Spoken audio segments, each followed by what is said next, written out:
Chris Dyer. Good afternoon. Welcome to Talent Talk. Thank you, everyone, for joining us today. As always, my promise to you is that we will always have two fantastic guests on the show, and today is no exception. In fact, this show is all about having really smart people who have something to say around talent and recruitment and leadership and engagement and culture on this show, because I love to learn what other people are doing, love to have a conversation and figure out how we all can improve and get better all of the time. In fact, that is exactly why this show was created. We are now, as always, since this show started, we tape this live, we put it into a podcast, and that's all over the podcast world. So if you like podcasts, cool, you can get us wherever you find those, Stitcher, Spotify, iHeartRadio, iTunes, all of them. And then more recently, we have been experimenting with, the new technologies on the interwebs. And so we are on LinkedIn and Facebook, Twitter, and YouTube, streaming live on video. So if you'd rather see our beautiful faces, you can go there now. You can go there after the fact and find the shows, and we are there. And for Twitter and LinkedIn, we are able to interact with you live. So if you have a question, you have a comment, if you think we said something brilliant, we said something stupid, you know where to challenge us or to give us, I guess, high five. So pop in there and let us know what you think. The stories that have come out of these interviews over the years have been absolutely inspiring and phenomenal. And that's a tribute to the wonderful guests that have agreed to come on the show. And so what I keep doing is taking all those best stories and putting them into a book, and then I have a book. So it makes the writing process a lot easier just to take other people's wonderful lessons and stories. So check out my first book, The Power of Company Culture, if you want to learn how to have a fantastic culture. If you want to know more about remote work and hear the stories of my co-author and I and our journey for remote work, and then what the other awesome, smart people have done during the pandemic and beyond to expand remote, flexible, and hybrid work, you can check out that book as well. We are live every Tuesday, 1 p.m. Pacific Standard Time, but you can get us on all those different platforms. So subscribing there will make sure you never miss anything. I don't have to even remember when to tune in. So subscribing is your friend. Don't forget to do that. And last but not least, I mentioned it, but if you do want to make a comment on Twitter @PeopleG2, the hashtag Talent Talk, or you can also do it in any of the live streams. We will do our best to respond and engage with you there. Okay, my guest today, and now that I've teased it enough, will be Dorie Clark, author and professor of this little, small university you might have heard of called Duke University. And I don't know if I can say the school name correctly. She will probably...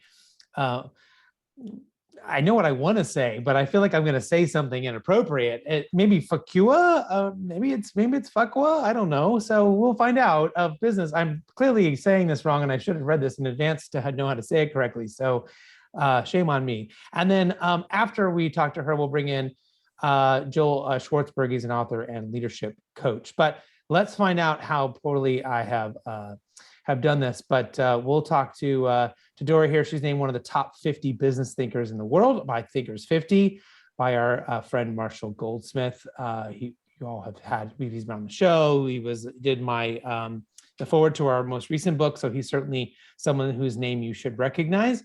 He's the #1 communications coach in the world. And so Dorie, welcome to the show. Hey, Chris, great to be here. Thank you. So tell me how badly I messed up the Duke Business School. You were so close, man. It's Fuqua. I should have gone with the French. Okay, there we go. All right, well, I'll try to remember that when I say it again here in a minute. I know you're the author of Entrepreneurial You, and you do lots of amazing things. Your book was named one of the most important business books by Inc. magazine and one of their top 5 books of the year in Forbes. That's pretty amazing stuff. And what else should people know about you? Let's dive into who you are and why people, should be wonderfully fascinated by you and all the cool stuff that you're doing. I appreciate it. Thank you. Well, the way that I describe what I do, Chris, is whether it's writing or consulting or teaching, I really try to help intelligent, good people and really good companies get their message heard in a noisy and crowded environment. And it seems like every day it's a little harder to do that. There's that much more noise out there. And so I want to help people figure out how to penetrate that so that they can reach the customers, and their ideas can impact the people that need to be reached. Well, that's a really important goal, because as soon as one path seems to work, right? As soon as we get good at one thing, it seems like everyone starts doing it. And then of course you lose that channel, you lose that voice. Maybe not for everybody, but if you were just doing a mediocre job before, I remember years ago, we were doing video marketing had just started, right? We did video marketing. We were killing it. It was like so awesome. And then everyone else went, oh, video marketing, let's do it too. And then it was like, no one watched your videos anymore. And then you had to really be doing great videos to get people to watch. Whereas before, I could literally put the biggest piece of crap into a reel and people would watch it, because it was new. It was, something there. So is it a matter of staying, on the cusp of what's new? Or is it more about quality over quantity? Is it certainly maybe with the Instagram model, is it quantity over quality at times? And what are you seeing as sort of the best approach right now? Yeah, absolutely. Well, I think it's very true that there is often a first mover advantage on certain platforms where you can get a bajillion followers because you're out there and the market hasn't really solidified yet. People are still figuring things out. But over time, there's almost always going to be competitors rushing into the marketplace, as you described. And so that's why I think it's so important. The tempting thing, I think the short-term thinking is for people to be all about tactics. What now? What next? What's the platform? Where should I go? Oh, everyone's doing this. Everyone's doing TikTok. And, you can get some quick hits, but ultimately what we need to do, unless we want to be attempting to leapfrog the competition forever, because it is, kind of a loser's game to just be hopping around and trying to, grab the next thing. We need to pull back and really look at our strategy about who are we reaching? Are we reaching them with relevant messages? And are we building a long-term following through the ideas that we're sharing, not just hopping onto a new platform? Because for every Instagram or TikTok that seems to be the big thing, and Instagram, of course, has had great staying power. There's the Vines and the Google Pluses of the world, where after a period of time, it just sort of collapsed. So it's ultimately about shifting from short-term to long-term and from tactics to strategy. So should people really be thinking about having a long-term strategy right now, or is it more of a short-term strategy? And has that changed over the years, right? I mean, you mentioned Google Plus, and I remember back when that just never seemed like it was going to take off. It was always just seemed to be hampered in some way. But we were all trying these different things, and it feels like the strategy was different than it was now. So is it more of a long-term play here? Where are you seeing this going? Yeah, well, I have to confess, I'm not a disinterested observer, Chris. I'm a little biased because I have a new book. It's coming out literally in a week, and it is called The Long Game: How to Be a Long-Term Thinker in a Short-Term World. So marketing at its best, right there. Loaded question. There's the book. Fantastic. That's right. So I do have a dog in the hunt, and I will say that I think that many people would probably agree that short-term thinking has become pretty prevalent these days. So many incentives point toward it, and we can see it at the corporate level. All of the rush at the stock market to optimize quarterly earnings, some of which leads to some really bad behavior sometimes, with the Volkswagens or the Wells Fargos of the world. But even on a personal level, it can be very hard for us, even if we know we should be long-term thinkers, even if we want to be. When there is so much social media around us, we see everything that's going on everywhere. And, even literally today, I was listening to a client. We were having a conversation, and she was saying, I don't really enjoy social media. I don't really know if it's that beneficial, but I am posting every day, and I'm worried about what I should be posting every day because I see everyone else doing it. And I think for so many things, it's like that in our businesses. And I think it's a really good inflection point, especially as we are either, who knows, right? We're either coming out of COVID or we're adjusting to COVID, like whatever it is, but we're a little bit more in the not immediate short-term panic mode. We're kind of figuring out how to live with this situation. I think this is a really important inflection point for all of us to go from what was of necessity reactive mode and short-term thinking. Oh my gosh, I've got to change everything. I've got to change all my travel plans. I've got to figure out how to make my business remote, which I know, of course, you know a lot about. And, all of those things. And now we have to go to the longer term questions, which, for instance, corporate culture, which I know you also know a lot about, or, how do we actually make sure that we're optimizing for the right things? This is the moment for us to be reclaiming control over the big picture and articulating the vision of where we want to be going. Yeah. And, I can always think of these classic examples of people, you mentioned it, that will almost chasing their tail, right? What's the next thing? They're seeing everybody else doing something, so they're going to do something, and it doesn't necessarily play out. And yet I've known people whose websites are terrible, who do no social real presence, right? And yet they're really good at what they do. And so they have no problem getting clients, have no problem sustaining their business. They maybe have the minimum out there they need to have to prove they're a legitimate business. But I know people that have redone their website 6 times in the last 2 years, and they rebranded themselves, and they still have the same problem. They don't have enough clients. So is this is there a balance here, or are we need to think about being more relevant, more important, and more, I guess, impactful to our clients versus being busy, right? Being just sort of out there, just trying to I don't know, keep up with the Joneses, right? In social media. Yeah, well, I think you raise an important point, Chris, because almost every business owner understands the difference between true wastes of time and, things that are working on the business, right? We know we shouldn't be watching cat videos. We know we need to be doing business, productive business things.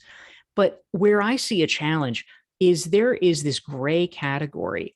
And in this gray category, it's things that appear to be productive for your business, but actually are a little bit of a rabbit hole, because they might help. It's better than doing nothing. It's better than the cat videos, but it's not really about driving business results. And so, for instance, you get so many people that are fixated on, oh, I need the perfect logo.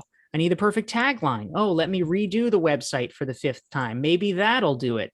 And a lot, it feels productive because you're doing something for your business. But at the end of the day, if you don't have clients, you don't really have a business. And so I think that we often try to anesthetize ourselves a little bit, because sales is very confronting for a lot of entrepreneurs. This is the ultimate in do you want my thing or don't you?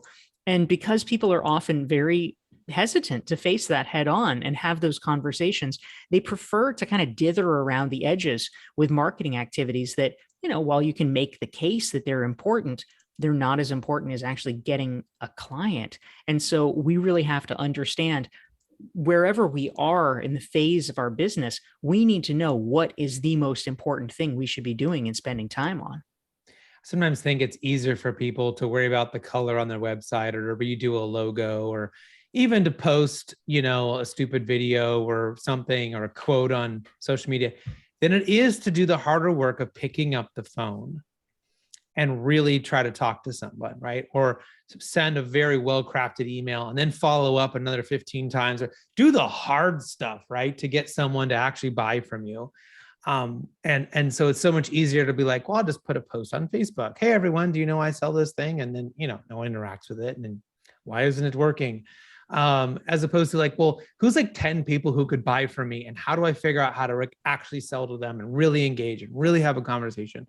So you think this is just old school avoidance, right? Are we just avoiding the hard stuff and just in a new way? I think that it can be partially that. I think many folks legitimately convince themselves that that this is worthwhile. This is what is essential. And if you were just focused on what, for instance, the media fixates on, then it would be social media. Social media is something that's very sexy for the media to cover. It's also, frankly, something that's easy for the media to cover because it's quantifiable. You can see how many likes, you can see how many followers. Yeah. And so, yeah, do that. They don't know how many calls you're making to prospects. That's behind the scenes. But if you want to grow a successful business, that's much more of what you need to do. Now, there's a time for everything, of course. I'm not saying social media isn't important. It is useful. But one of the principles that I talk about in the long game is what I call thinking in waves. And what I mean by this is that really there's in your business and in your career, there are seasons to things. And one of the primary ones that I feel like isn't fully appreciated by business owners is the seasons of sales and marketing. And so early on, you need to focus really a ton, like let's call it 90% of your time on sales, because you need to make your business a going concern. You need to be talking to prospects. It doesn't matter if you have a website. It doesn't matter if you have a tagline, like just have the minimum so that people, as you said, understand that you're not like, a robber trying to extort them. You're actually a business person, but don't focus on the frills. Have the sales conversations, get the money in the business in the door. You do that, but then at a certain point, there comes a time where you need to shift, go into the next wave, and you start to think much more about marketing. And the reason that that's important is that if all you do is sales and referrals, that's good. But for a lot of businesses, you sometimes hit a limit where, the people you're serving, they've referred you to everyone they know. They don't know more people. Right. And so marketing is about how do you get new people to be introduced to you? How can you speak to a wider audience now that you have this base and credibility? So you do need both, but you need to understand where you are in the cycle. Yeah, it's really, really important. And I'm sure you have lots of strategies. People can check out your books. I'm sure a lot of that will help. I know one of the things I wanted to ask you is, I like to do lots of different things. I would probably get bored if I had to do the same thing all the time. And given that you're teaching at Duke and you have books and you have clients, you have services, you sound a little bit like me that you like to do lots of different things. So what strategies do you have that you've incorporated, maybe like your weekly schedule, your regular schedule, to really help you maximize your time? Yeah, I think that's a really important question. And you're absolutely right, Chris. I actually, my most recent book before the long game is called Entrepreneurial You. And it's about how do you create a... Hold it down from heaven, I just saw. That's okay, right? Straight from heaven. Yes, this was actually originally written on a tablet, little known fact. But it's about how to have a portfolio career and how to make money from that portfolio career. And the way that I like to think about it, first of all, sometimes people will say, "Oh, but that sounds so confusing. How do you balance it? Don't you get pulled in too many directions?" So the first piece of advice that I have is I think it's great to have multiple income streams, but I suggest that if people are new to adding them, you should only focus on adding one new revenue stream per year, because the truth is you need to master it. You need to figure out the nuances of it. It's not that hard to keep juggling balls, but it is hard to start juggling the balls. So for instance, I wouldn't recommend starting a podcast and a mastermind and an online course all in the same year. I think it's better to stagger it so that you can really master how to do those things and how to monetize them. Right. So that's one principle that I follow. But on a kind of weekly basis, if we're talking about schedules, I am a big fan of, in my own life, following a premise that Paul Graham, the founder of Y Combinator, talks about. He wrote a famous essay where he talked about manager time and maker time. Manager time is where you're just doing all the kind of administrative things, like you have meetings and calls and all the things that you have to do to keep projects going. Maker time is basically about doing deep work. And as an entrepreneur, you need to do both. So I actually try to schedule them on different days. Now, everything, of course, is out the window when you're doing a book launch, like I am for the long game. But once I get past the launch, I'm going to be resuming my longstanding practice of having separate days for manager tasks and for maker tasks. I like that idea. And I know I sort of have done I'll block off time on my calendar. I don't know if my brain's ever thought about like in full days, but definitely like, okay, I'm going to block off these 2 hours for this thing to think or to get things done or to work on this part of my business or this other part of a different business. But it's important, at least you're thinking about it, right? You're being somewhat strategic about it, because otherwise the wind just keeps blowing and you just get pushed into whatever thing comes along. I know one of the challenges a lot of people have when they're trying to build different income streams, they're trying to do lots of different types of things, is this sort of, and I think it's a great idea to want to say yes to most things, or to say yes to a lot of things. But do you have any advice on what people should be doing to think about when they should say no to opportunities? Maybe there are certain ones that are going to get in their way, or certain ones that are going to be bad for them. When you're in that building, but we've all done it. Like, you start a business and you get this client and you're like, this is a dog with fleas, but I don't care. I just need the revenue in the door, right? And then like 2 years later, you're like, I would never take that client ever again. So like, how do people think about that in good context? Yeah, it's such an important question. And in fact, the whole first section of the long game is about how to create more white space in your life and in your business, because it's not that it takes a huge amount of time to do strategic long-term thinking, but it does take some time. And if you are scheduled 110% so that there is no margin whatsoever, you are not going to be in a position to ask yourself questions that you need to in order to understand if something is worth doing. So one thing that I actually suggest in the book, Chris, is I have 4 key questions that people can ask themselves when it comes to evaluating an opportunity and deciding if it's the right fit. And I try to apply this in my own life as well. So the first one is, what is the total cost? And what I mean by this is, it's very easy for all of us to convince ourselves, if we don't really think about it, if we're using shorthand, that something is, not that big of a deal, right? Oh, you want me to do a free webinar? Well, it's only an hour. But then all of a sudden you realize, oh, they want to have 2 planning calls. Oh, it's on a subject I don't really know about, so I need to research it and I need to create a deck. All of a sudden you realize, oh, I agreed to a 4 or 5 hour project there. So really understanding what you're committing to is number 1.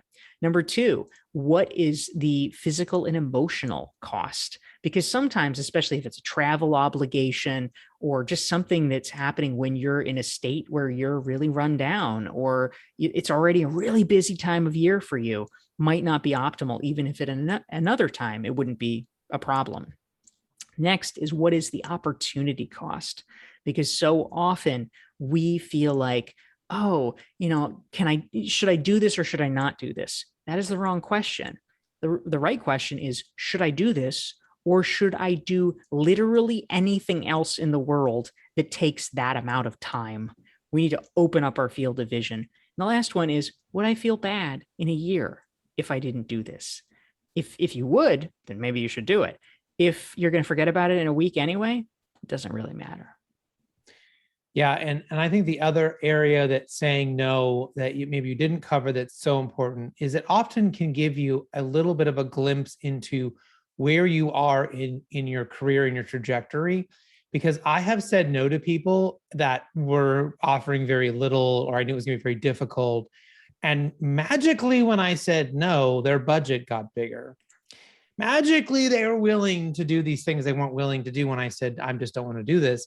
And I went, oh, I can charge more now, right? Oh, I can make this demand. I have done enough things that, I'm not beholden to this tiny little budget, or this, like you said, 3 prep meetings for 2 hours, each. And you're just like, no, I will do one webinar for 1 hour for this one thing, and that's it. Or it's okay, here's 5 other people you can go talk to, so that's always been a great kind of leveler for me to know, where am I at, right, in this sort of the process. So good. I love that, Chris.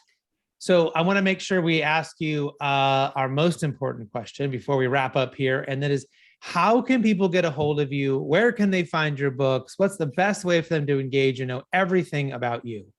Well, I appreciate it. Thank you so much. Well, again, the book that we were talking about is The Long Game, How to Be a Long-Term Thinker in a Short-Term World. And I would say, in addition to being able to pick it up all the places one can pick up books, that if folks are interested in figuring out how to apply long-term thinking principles more in their own professional life, you can get a free long game strategic thinking self-assessment, and folks can download it for free at dorieclark.com/thelonggame. And if anyone is terrible at spelling, especially the spelling of names, it's Dorie. Hopefully you can spell Clark. on your own. But just in case you need that, Dorie, it was such a pleasure talking with you today. I love your energy. We did not get to like 100 other things we could have talked about. So clearly we need to have you back on the show sooner than later, and we can keep the conversation going. But thank you so much for being our guest today. Love that, Chris. Thank you so much, and take care. All right, we'll be right back after this quick commercial break, and we'll bring in my second guest, Joel Schwartzberg.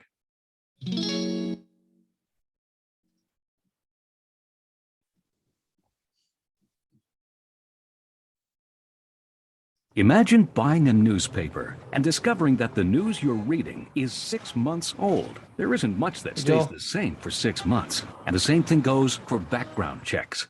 In a time when so much outdated information is being passed around, you're on in about 30 seconds. People G2 offers something different. At People G2, we provide today's intelligence, not yesterday's news. Our value-added approach offers you a fully FCRA-compliant solution that includes up-to-the-minute information. By combining industry-leading technology with old-school human investigation, People G2 is able to give you information that is accurate right now, delivered quickly to our online system, or integrated with your HR system. So ask yourself, are you comfortable working with old news, or are you ready for a different kind of background check company? Visit peopleg2.com or call 800-630-2880. That's 800-630-2880 or peopleg2.com. Welcome back to the Talent Talk radio show. In case you missed my first guest, you can always listen to Dorie's interview on our podcast on Stitcher, Spotify, iTunes, iHeartRadio, wherever you find podcasts, or you can go back and look me up on LinkedIn, YouTube, Twitter, or Facebook. I'm everywhere, like COVID, I'm everywhere. And you can watch the live video version of this as well at any time you would like to do that. So we also have TalentTalkRadio.com, where you can search and look for past shows. And on my website, chrisdyer.com, we even have recaps and blogs all about the wonderfully intelligent things that my guest said. And no one remembers any of my bad jokes. We don't put them there. So anyways, let's bring in my next guest, who is Joel Schwartzberg, author of The Language of Leadership, How to Engage and Inspire Your Team. Joel is a leadership communications coach with clients including American Express, Comedy Central, State Farm, and many more, and previously held senior editorial and communication roles at PBS, Time, and Nickelodeon. That is quite a diverse group of people to have worked for. And fun fact, Joel is a former national champion in competitive public speaking and was inducted in the National Forensic Association's Hall of Fame. So there is so much here to unpack. We probably could just spend time asking questions about your background. Holy smokes.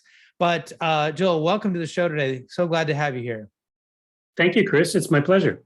So why don't you tell us a little bit more about you? I mean, what else did I miss? What should we know or be thinking about in the context for our conversation today?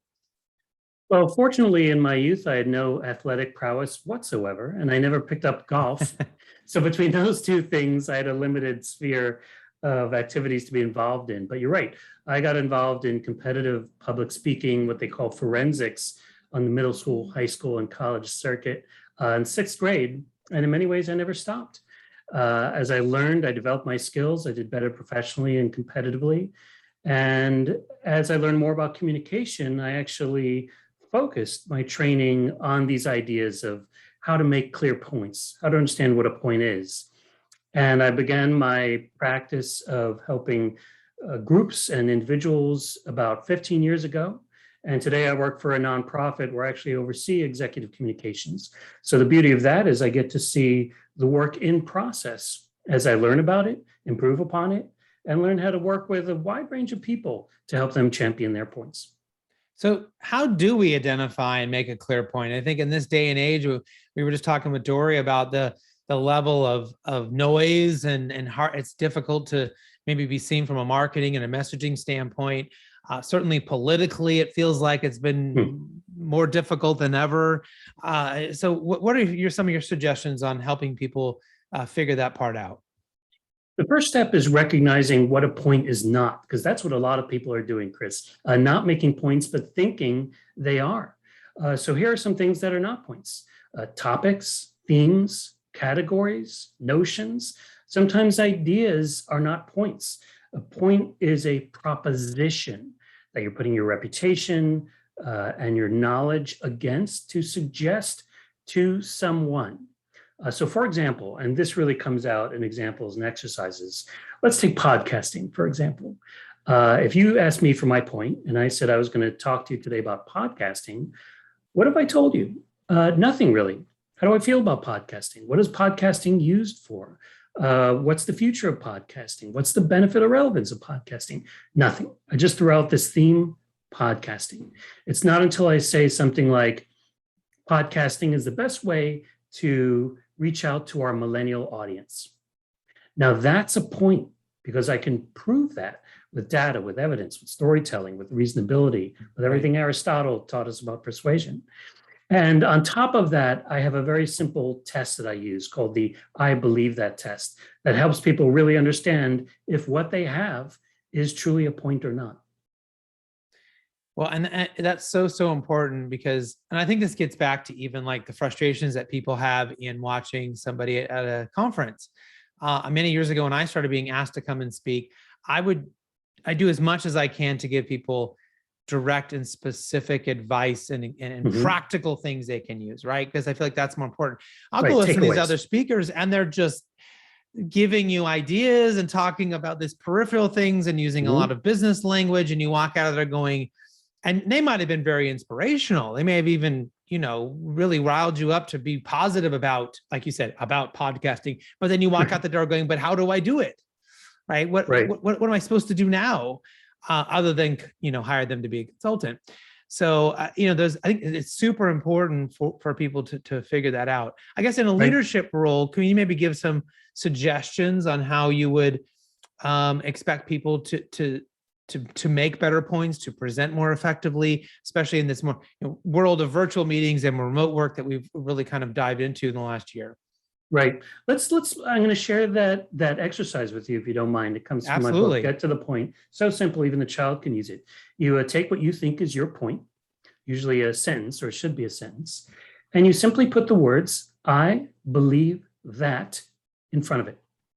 Now, if you have a complete sentence, not a fragment or a run-on, something that would impress your fourth grade language arts teacher, then you are on your way to making a point.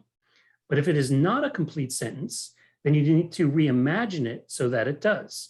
So going back to podcasting, for example, or let's use leadership this time. I believe that leadership, not a complete sentence, fails the I believe that test, not a point. All right, let's move it up a rank. I believe that the importance of leadership, still not a sentence. We don't actually get to a complete sentence until we say something like, I believe that one of the jobs of a leader is to listen clearly to their people. Now, it's a complete sentence, and you could tell by the nature of it that it makes an audience or even a team say, go on, you're interested, you're intrigued, and you want to hear more. So that's the test I give to everyone, whether it's an intern or a CEO, to first decide what is their point. Then we go on to sharpening and championing it. But for leadership in particular, what I see a lot of leaders doing is something you just described, Chris, which is basically what I call giving a book report. Here is the history of this project. Here is the data we collected. Here's how many people are involved. Here's how much money we're throwing against it. Here's what we're investing. Let's hope for the best. Thank you. Right. And they never sold the point by saying, how will this have meaning? How will this change the profitability of this business? How will this change our lives as employees? Sometimes I say it's the difference in the book between the table of contents and the blurb. The table of contents describes the inventory, gives a Wikipedia page, it's encyclopedic, book report. But the blurb sells. And the truth is, and some people don't like to hear this if they're not in the sales department, but everybody is in sales. If you have an idea, that's just as important as a product. And if you want to give it life, you need to sell it, not just share it. Do you think there's any maybe sort of hesitancy by people to stand up and say, I believe that, and fill in the blank, right, on a particular issue? Because we've been told to be open-minded. We've been told to listen. We've been told to do these things. And I feel like often people generally hold back their opinions and hold back their strong beliefs. They still have them, I would say. I believe that they still have them. They're just not being bold and not standing up and saying, I believe we should do this thing and this is why. And then maybe stepping back and saying, but I'm willing to listen to other opinions and other options and things like that. Do you think there's some sort of cultural, thing that's happening here where we're sort of keeping people from being that bold and saying those things out loud? I think often the idea that either or is overemphasized. Like if I'm a good listener, that means I shouldn't be talking with a convincing way or take a strong or loud approach to my communications. Or if I need to be an empathic leader, that means that I can't put myself out there and put my ideas out there. But it's not either or. And one of the reasons I wrote the book, The Language of Leadership, was to discuss all the different ways leaders can and should communicate, depending on the circumstance, but often not depending on the circumstance, so that they do two things and two things only, at least paramount, Chris, which is one, to inspire, and two, to engage. Now, I do talk about listening, I talk about authenticity, I talk about inspiring hope, but there are many ways to do that. And in truth, a leader should do all of them. We never think, well, leaders should only be one way. So we shouldn't expect a leader to only communicate one way.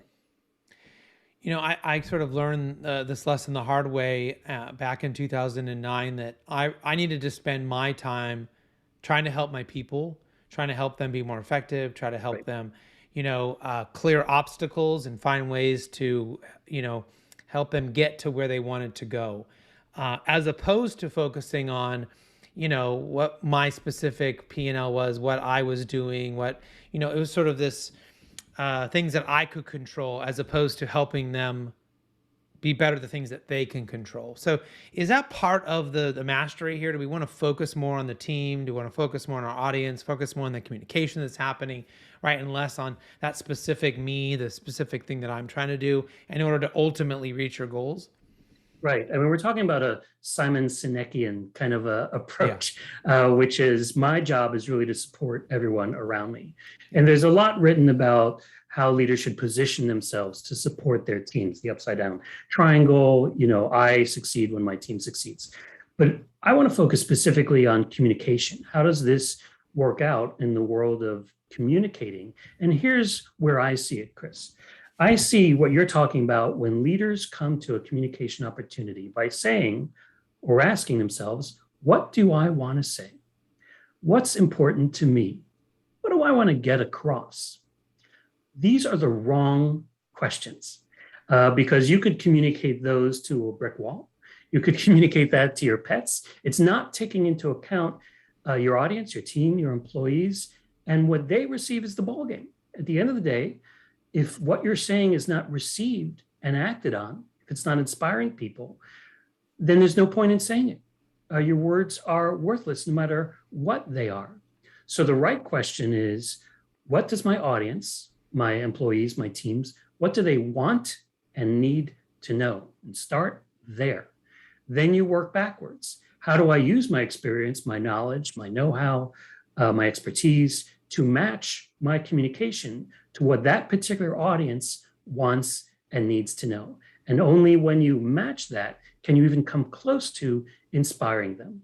But all too often, like you say, there's a me and an I approach. Because I'm the leader, I need to come up with all the answers and I need to tell them what they don't know. No, we need to work it in reverse. That team can only benefit if they buy what you're selling. Yeah, and when you get your team involved, right? If you got 5 people on a call, you have 5 heads to help you figure out how to do something, as opposed to you, the leader, feeling like you have to come up with all the answers and you have to solve all the problems and listen to all the complaints. And, that gets exhausting. It gets tiring over time. And, I feel like there's some misnomer in the world. We glorify, let's say, someone like Steve Jobs without ever talking about the incredible teams that he had around him. Yes, he was inspiring. Yes, he did these things, but He did Those not ideas do them came alone. from somewhere. Yeah, he didn't invent the concepts behind these ideas, and in many cases, not the technology either. But there's a caution here, and leaders should bring in as many people as possible, but they shouldn't make themselves a vacuum or the note taker. They have an important role in that meeting. And that's why I often say when a leader comes to the meeting, and that leader could only be leading the meeting. I don't mean all leaders are CEOs and not all CEOs are leaders. But people who are leading a meeting, let's say, they need to come to the meeting with points, not just bullets on an agenda. They need to step into the role of inspiring discussion. Because sometimes those ideas from your colleagues, they need to be pulled out. And that's a leader's job. You can't just assume they're going to come out there and you're going to benefit from them. So how do I inspire the people around me or keep them focused on the points that we need to discuss and overcome so that we are successful? So a lot of what we've discussed so far has been, I mean, put in the category of verbalizing and talking and communicating in with our mouths. But there's another whole other part of communication that is written communication. Right. We could even probably talk about body language too, but we'll go one step at a time here. So within writing, how do we be effective? How do we take some of the things you're talking about and translate that into the written word, whether that's in Slack or that's an email or I guess an old school snail mail letter? How do we be effective there?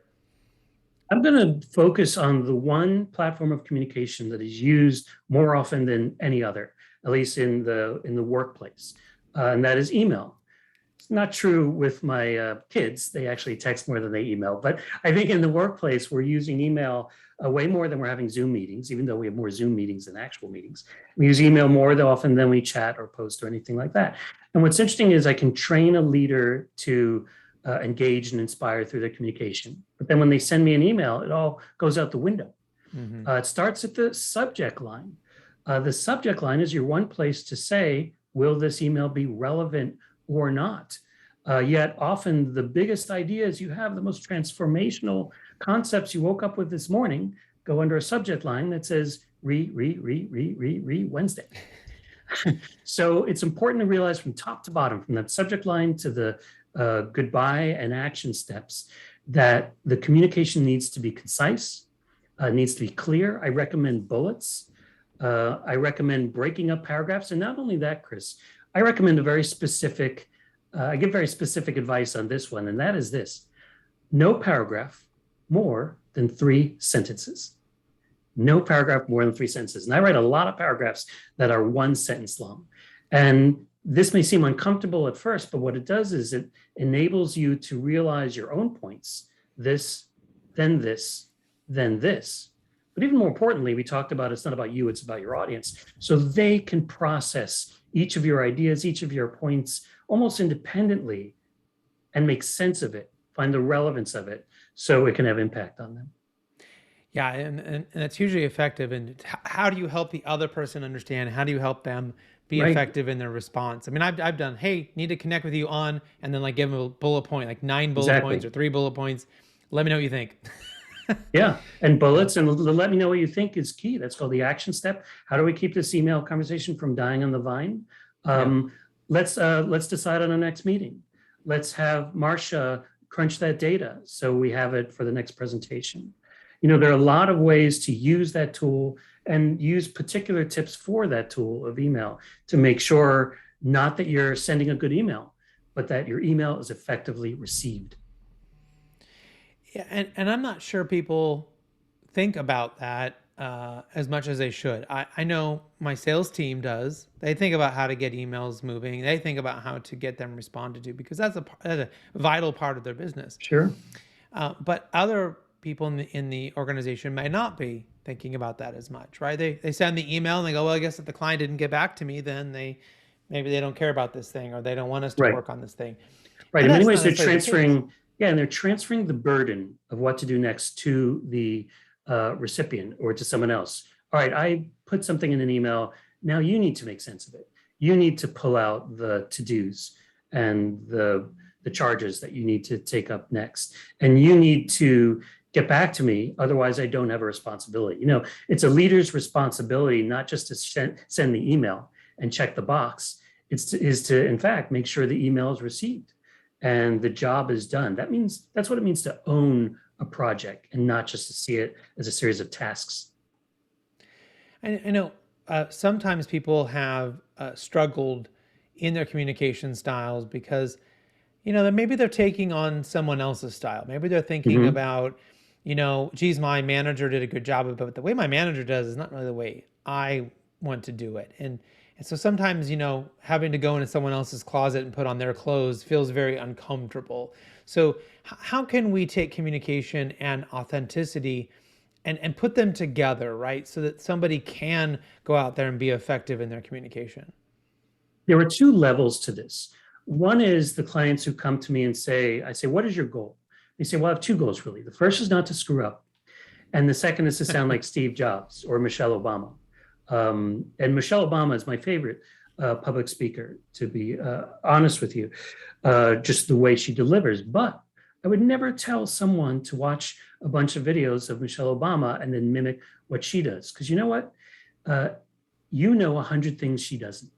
You went to school, you got the job, you got the promotion. You are more qualified than anybody in the world to deliver this point on this day, on this stage, or in this platform. And so you need to find the ways to breathe life into what you're saying, to find a way to be a champion of those points. So don't compare yourselves to other people because you are not them. Then that becomes what I call a performance versus a presentation. Now, the other ways, you mentioned authenticity, and that's critical. The number one rule for me is never say anything you wouldn't normally say. And that may seem obvious, but it's particularly important if you have speechwriters working for you. If you're a leader, hold that rule and hold it firmly, because audiences and teams, they can sniff out when you're being inauthentic merely by the words you're using or trying to use. I also say never use a script, a word for word script. 0.001% of occasions should anyone use a word for word script, or much less memorize that script. The idea of public speaking and inspiring your audience is not about reading to them. It's about presenting to them and inspiring to them. And you can only use that if you're looking them in the eye and seeming somewhat spontaneous. That means you have notes to remind you of the points you need to make, but that are triggering you, not scripting you. Yeah, it's great advice. I mean, if you wouldn't say these things to your friends or to your parents or to your kids, right? If you would get laughed out of the room, you better not do it to strangers, because they can sniff out and, you know, being inauthentic. And you know, if you're going to pretend to take on some of the leadership style, I think it's great to go and research other people's, you know, who are good at delivering speeches or are good at communicating to their teams, and then figure out which one has a style that you feel like you can make your own, right? That you can. And ask yourself, not, oh, what does Steve Jobs do that I can do? Or what does Michelle Obama, you know, how can I be more like her? But what decisions are they making in real time, or did they make ahead of time with the help of communication staff to make sure what they say has total impact? Like, if I can give you one example, when Michelle Obama spoke at the 2020 Democratic National Convention, what struck me most as a communications coach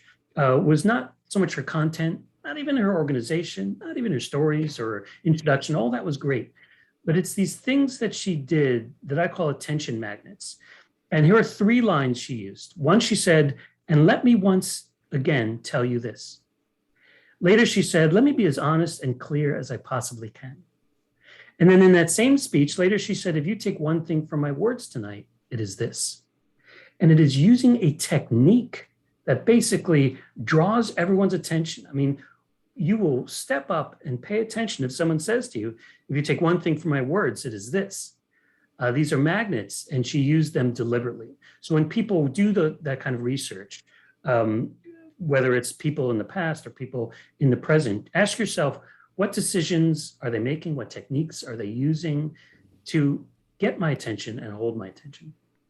That's powerful, powerful advice. And hopefully someone out there is listening that can take that and run with it and be more effective and help their teams and give a better speech or a better presentation to clients, whatever it may be. I know, Joel, your work here will certainly be helpful to many. The most important question I can ask you is, how can people get a hold of you? Where can they find out more about you, your books, your work, all of that? What's the best way for them to do that? Well, the IT folks love when I say this. I like my material to be open code. That is, I like to give it out for free. And if you go to www.joelschwartzberg.net, that is my portfolio. But more importantly, that is where I put all my podcasts, all my articles, all my tips. You can learn more about my books, The Language of Leadership, and get to the point. And my joy is from people taking away the insight that I wasn't born with, but they learned throughout the years all along the way, so that they can become stronger champions of their points. And for my phonetically challenged people out there like myself, Schwartzberg, Schwartzberg. I would have been worried if it was an E or a U. So hopefully people can find you that way. You can always link up to me on LinkedIn or wherever you find me if you need help finding Joel. Happy to steer you in the right direction. But Joel, thank you so much for being a part of the show today. There was so many areas, like our first guest with Dorie, like we could have gone into 100 more directions. So I really want to invite you back to come back to the show at some point, and we can keep the conversation going, and really appreciate you being here today. Thank you, Chris. And I thank your audience for taking the time to learn. All right, thanks everyone for tuning in today's show. Hopefully you've gained something you can use in your own career in a positive way. Until next time, do what you love and show the world how talented you can be today.